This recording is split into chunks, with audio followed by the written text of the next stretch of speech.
That's a good one. But should you really be talking about Alderaan like that? Oh, hi. I almost didn't see you. Welcome to the Fictionistas. I'm Daphne Lamb, and I'm just here talking to my good friend, Princess Leia, one of the great heroines of our time. Let's talk about some more heroes and villains, shall we?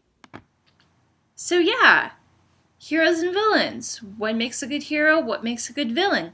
If you read, you probably already have your own definition of that. For me, a really good hero, anyway, is one where not only are they sympathetic, but you can really see their character growth, their character journey. And I have a couple of examples of heroes that I've really grown to love over the years. So, the most recent hero that I've really fallen in love with is from a book called The Martian by Andy Weir. And it's sort of Robinson Crusoe on Mars.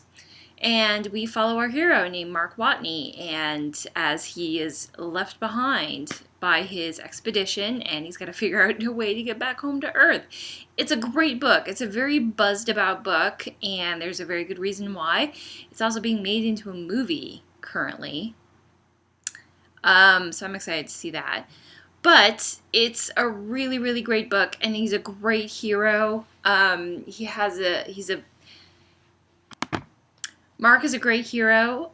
We see him sort of MacGyver his way into survival on Mars, but he's got a great voice, and we watch him sort of learn and grow, and he just really makes the journey worthwhile. So I highly recommend it. I love this book. If you can't see, it's called Lives of the Monster Dogs. It's probably showing up backwards. Not like Kate, who thinks about these things before she films them. Anyway, Lives of the Monster Dogs. It is by Kirsten Bacchus, and it's a great book. It might be out of print, which doesn't really help you. I actually found this. I bought it secondhand off Amazon, and I think I paid like $1 plus shipping. And it's a great book. I've been saying that a lot in this film, but we follow our heroine, Cleopatra. She's a student journalist, and it's the story of her investigation into sort of a mad scientist who took a lot of dogs and not only domesticated them, but over-domesticated them, as in he gave them prosthetic hands and taught them how to talk and trained them to do things that, I'm not going to ruin it if you happen to read it, but look, if you're going to domesticate your dog, just, teach him how to sit and to stay and, maybe play dead. That's all I'm saying. Because it gets real in this book. So let's talk about villains. Villains, I feel like, are a lot more fun than heroes, which is kind of a problem if you're trying to write a really great, engaging hero and your villain is just too much fun. Batman has the same problem. So yeah, let's talk about some of my favorite villains. Number one at the bat is from an old classic, which they probably made you read in junior high or high school.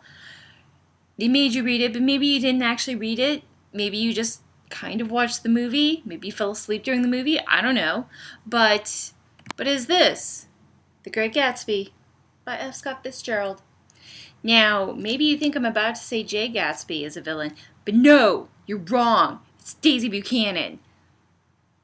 Think about it, guys. She ruined her own marriage.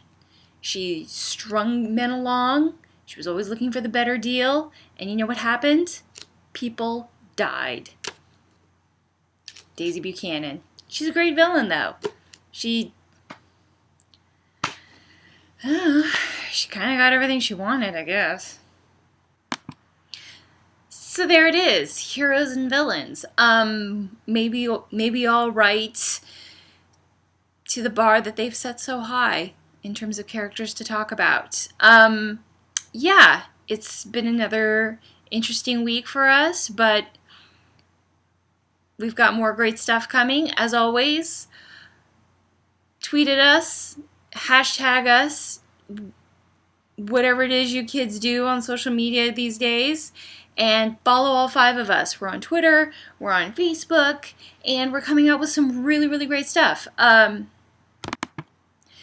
Kate Reynolds released a book this week. It's called Downcast. I've read it. It's great, especially if you love Greek mythology and cool twists on it.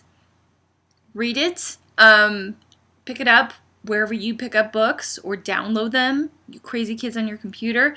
It's great. It's such a fun read, and I can't recommend it enough. As always, have a great week, and see you next time.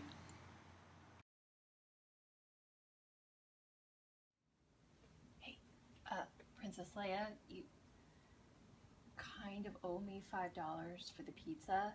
If I could get that back. You have a gun. We can talk later.